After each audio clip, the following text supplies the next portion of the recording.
হে জগতবাসী, আজ আমি শামীম আলী চিশতি আপনাদের সামনে একটি আলোচনা নিয়ে আসলাম।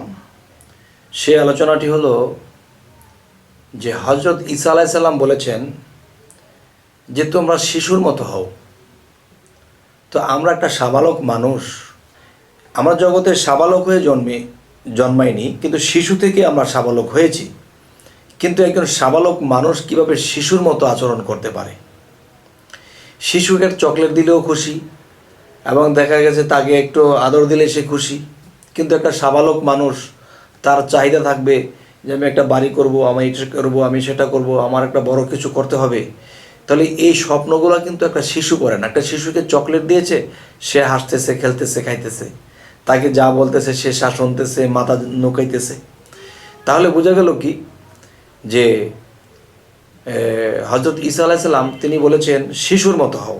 আমরা হাদিসের দিকে, কোরআনের দিকে যদি যাই, তাহলে দেখা যায় যে হাদিসের দিকে লক্ষ্য করলে দেখা যায় হজরত মুহাম্মদ সাল্লাল্লাহু আলাইহি ওয়াসাল্লাম তিনি যে শিশুদের সাথে খেলামেলা করতেন, শিশুদেরকে কিছু খাওয়াইয়ে দিতেন, শিশুদেরকে মাথায় হাত বোলাতেন, এদের ডাক খোঁজ করতেন, বেশি আনন্দ করতেন।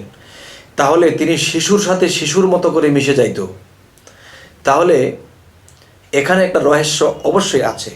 যাক, এবার একটু কোরআনের দিকে আসি। কোরআনের দিকে যদি আসি, তখন দেখা যায় যে আমরা সূরা ফাতিহা পড়লে দেখা যায় যে বলতেছে যে সিরাতাল মুস্তাকিম, যে তোমরা সহজ সরল নম্র ভদ্র হও। সহজ সরল নম্র ভদ্র হও।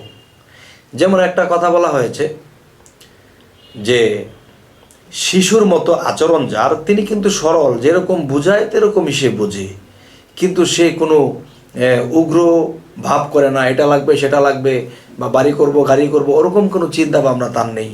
সে ছোটোখাটো কিছু দিলে সে খুশি হয়ে যায়, তার সরল। তাকে যদি বসে থাকো তো বাবা বসে থাকে। তাহলে একটা সাবালক কিন্তু বসে থাকবে না, হয়তো বসবে, উঠে চলে যাবে। আচ্ছা, তাহলে সিরাতাল মুস্তাকিম, সহজ সরল পথ। তাহলে সেই সরল যদি কেউ হতে চায়, তাহলে সে হতে হবে শিশুর মতো তার আচরণ। শিশুর মতো যখন তার আচরণ হয়ে যাবে অরিজিনাল মতে, তখন দেখা গেছে, দেখেন আল্লাহ কিন্তু, আল্লাহর যে সম্পদ, আল্লাহর যে আধ্যাত্মিক সম্পদ, এটা কিন্তু আল্লাহ নিজের কাছে রাখে। তবে সেই আধ্যাত্মিক সম্পদ সেটা কাকে দান করে? যারা শিশুর মতো। আচ্ছা, এটা কেমন কথা? সেই কথাটি হলো যে একটা 2 বছর বা 3 বছরের শিশুর পকেটের মধ্যে আপনি একটা হীরা দিয়ে গেছেন, যে হীরাটির দাম বর্তমানে 1.5 থেকে 2 কোটি টাকা। একটা হীরার টুকরা তার পকেটে দিয়েছেন, বলেছে বাবা তুমি এই চকলেটটা খাও, আর এই হীরাটা তোমার পকেটে রাখলাম, এবং বললো যে এটা কাউকে দিবে না, এটা ধরবে না, এটা তোমার পকেটে থাক। আচ্ছা আচ্ছা, তখন সে চকলেট খাইতেছে, খেলাধুলা করতেছে, কিন্তু দেখা যায় যে তার পকেটের মধ্যে এত দামি হীরা, এটা তার খেয়াল নেই। এটা রাখতে দিয়েছে, সে রেখেছে, এটার দিকে কোনো খেয়াল নাই এটা দিয়ে কি করবে। এটা দিয়ে সে যে চকলেট খাইতে বাচ্চাটা পছন্দ করে, এটা দিয়ে এরকম 10টা 20টা চকলেটের ফ্যাক্টরি খোলা যাবে, কিন্তু এই জ্ঞানটাও তার নেই। তো এই জন্য তিনি সরল, এবং সরল বলে তার পকেটের মধ্যে এই হীরাটা রাখা হয়েছে।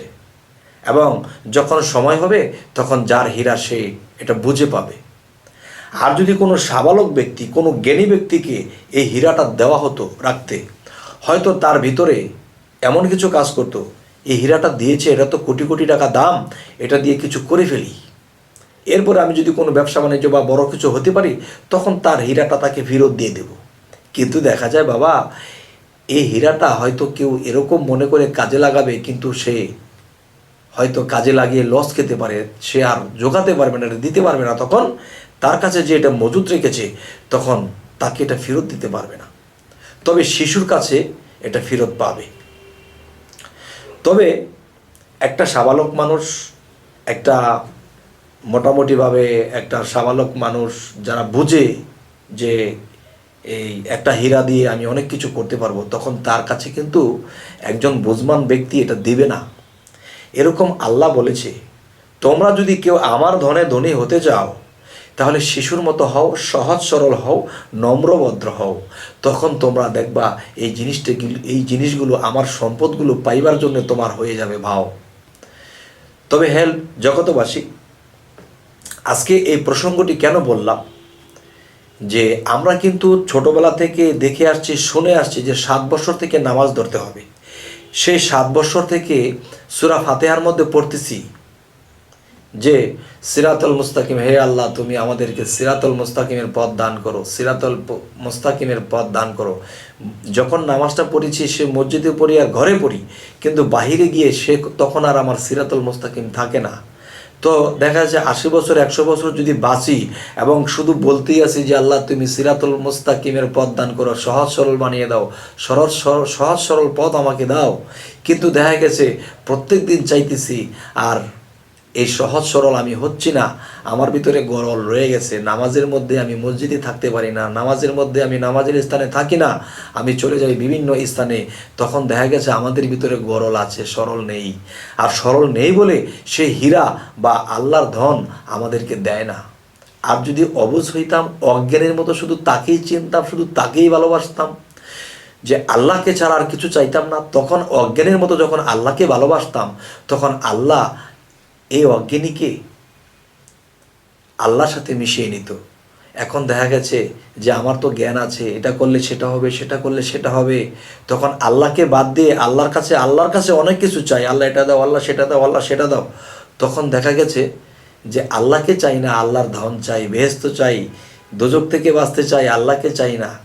তাহলে বোঝা গেল তারা এমন জ্ঞানী হয়ে গেছে, তখন আল্লাহকে চাওয়া ছাড়া আল্লাহর ধন চাইতেছে, কিন্তু আল্লাহকে চাইতেছে না।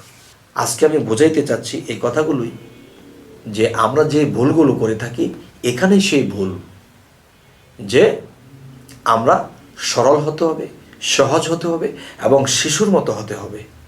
তখন আল্লাহ আমাদেরকে জয় করে দেবে, আল্লাহর ধন দিয়ে আমাকে জড়িয়ে দেবে।